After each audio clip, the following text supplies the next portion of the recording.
Tuombeze ijambo ry'Imana.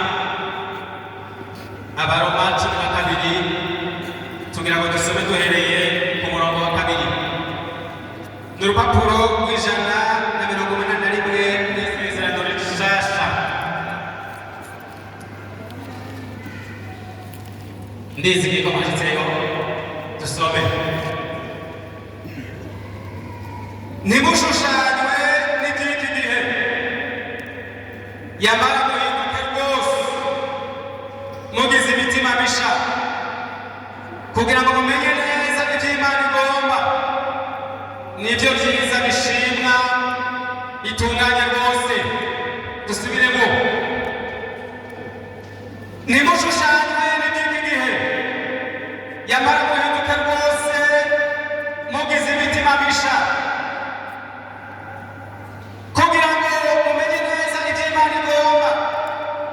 nibyo byiza bishimwa bitunganye rwose. Tuje muri Tito 2 ku murongo w'12. Tito 2 mbere duhere ku murongo w'11. Urupapuro amajana 245 n'isezerano rishasha. Dusome. Uko ubuntu bw'Imana bwatuzaniye agakiza. 11.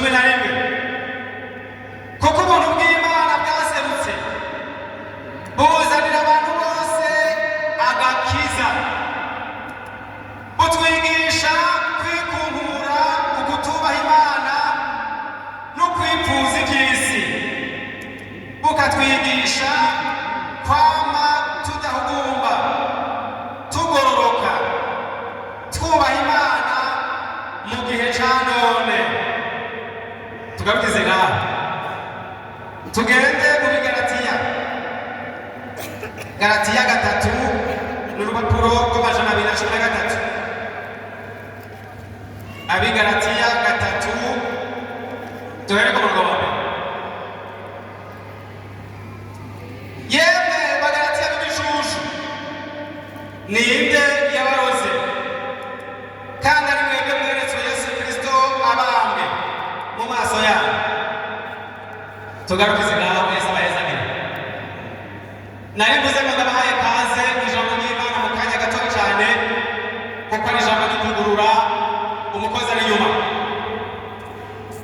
Amajambo y'Imana duhereye ko nk'uko biboneka na Pawulo yandikira ishengero ry'i Roma, yababwiye ngo ntimushushanywe n'iby'iki gihe,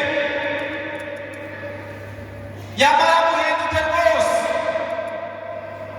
mugize imitima misha. Ukaraba kandi yavuze ngo niho kuyikorera kwanyu kubagira ikibazo. Ndiko ndasomera ijambo ry'Imana kandi ngerageje gutahura, birabonekana cyane ko Pawulo yari yahishuriwe kino gihe cy'iwacu. Usomye Bibiliya mu zindi ndimi havuga ngo ntimushushanywe n'iby'ikinyejana cya none.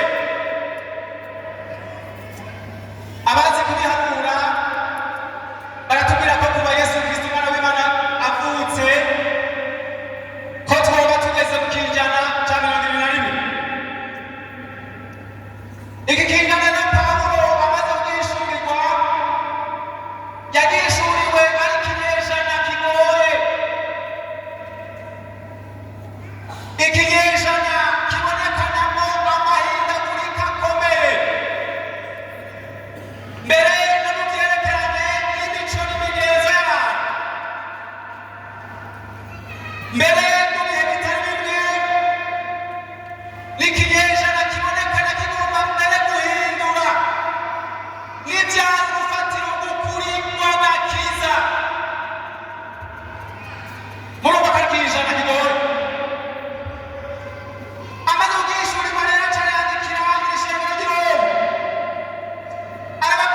nagomba ndagusabe ubaze umutima wawe winjire wawe indani muri wowe wumva barikumumuye kutubaha Imana kose. Yesu nashimwe. Ni Pawulo yari umukozi w'Imana yashishikaye kwandikira iri shengero ry'i Galatiya. Iri shengero ry'i Galatiya twe twasoma ijambo ry'Imana ni shengero igihe Yesu Kristo yavuka barabona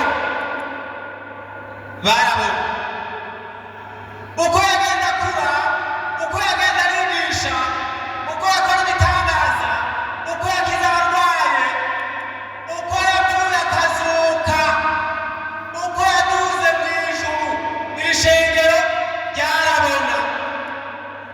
Uko yabahaye amasezerano y'ingene azogaruka kubacana barabona kandi barumva. Pawulo agarutse rero asanga bya bindi bigishwa imyaka myinshi barabivuyemo, barakebeje, barabitaye, kandi byabaye babyirabishiriza amaso, baca bahindukirira imana z'inyamahanga udatikiye na gato. Aragaruka nk'uko twabisomye afise agashavu k'umukozi w'Imana, aravuga ngo yemwe Bagalatiya, ninde yabaroze aribo mwabyirabishirije n'amaso? Yesu Kristo yarapfuye arazuka mubona, arabaha amasezerano mwumva. Baciye bakibiranya vuba barabivamo. Iyo tuba turasoma mu mateka ya Bibiliya turabona amashengero cyangwa amahanga menshi cyane bagiye batangurira mu by'amuhemu, mugabo budakeye na kabiri bagasozerera mu by'umubiri. Ahandi gusa byavuga ngo ibyabaye ku Bisirayeli byatubereye iki? Akarorero ndasozereye nagira ngo natwe ibyo Yesu Kristo yatwigishije, ibyo twamubonanye, ibyo yakoreye amaso yacu mu misiyoni yo mu Buhindi, ndibaza ko twaba abambere mu kubyemeza. Twarabyiboneye n'iby'ukuri, twarabishingiye intahe. Ariko uno munsi subira iwawe mu mutima, uracabirimo iby'agakiza cyangwa barabitaye? Nasomye ahandi hantu muri Timoteyo havuga ngo bafise ishusho yo kubaha Imana, ariko bakabihakanisha ibikorwa byabo bibi. Byoshoboka naho yo kumwe canke babiri ugasanga mu by'agakiza basigaranye ishusho gusa. Umuntu agenda ku ishusho y'abantu b'Imana gusa, mugabo indani agakiza karagize karagiri. Birashoboka. Umuntu wese yumvire uko bimeze. Ibyari ukuri mu gihe cya mbere, ibyari urufatiro rw'agakiza mu gihe cya mbere, na n'uno munsi mu kinyejana cya 21 biracyari byo, nta n'akanyuguti karavako. Nimba Bibiliya yavuze ngo ukoze icyaha azopfa, na n'ubu ntibirahinduka, azopfa. Yesu n'abaheza